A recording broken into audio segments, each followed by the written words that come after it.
नमस्कार मंडळी. गणेशोत्सव उत्साहात पार पडला. एखादा उत्सव साजरा करण्याचा, त्याच्याकडे बघण्याचा दृष्टिकोन प्रत्येकाचा वेगवेगळा असतो. परवाच एक कविता वाचनात आली, कुणाची आहे कळालं नाही. त्याच्यामध्ये अनंत चतुर्दशीचा अर्थ इतक्या सुंदर पद्धतीने उलगडलाय. आज ती कविता आपल्याला ऐकवणार आहे. ज्या क्षणी या शरीरात अडकणं संपेल तो क्षणच अनंत चतुर्दशी. जेव्हा अहम आणि त्वम एकजीव होतील तीच अनंत चतुर्दशी. पाहुणा इथं प्रत्येक जण बाप्पासारखा काही दिवसांचा, कुणी 1.5, कुणी 5, तर कुणी 10 दिवसांचा.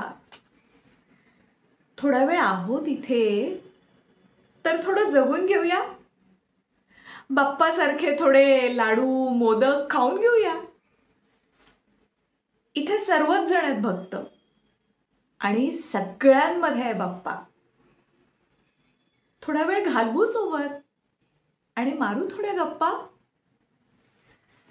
मनामनातले भेद मिटतील, मिटतील सारे वाद. एक होईल माणूस आणि साधेल सुसंवाद. जातील निघून सारेच कधी ना कधी आनंदाच्या प्रवासाला. ना चुकेल हा फेरा जन्माला आलेल्या कोणाला. बाप्पासारखं नाचत यायचं आणि लळा लावून जायचं. 10 दिवसांचे पाहुणे आपण असं समजून जगायचं. किंमत तुमची असेलही तुमच्या प्रियजनांना लाख. आठवणी ठेवतील जपून आणि विसर्जित करतील राख.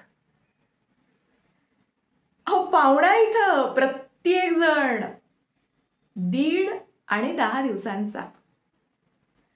हे जगणं म्हणजे एक उत्सव. हा काळ 2 घडींच्या सहवासाचा.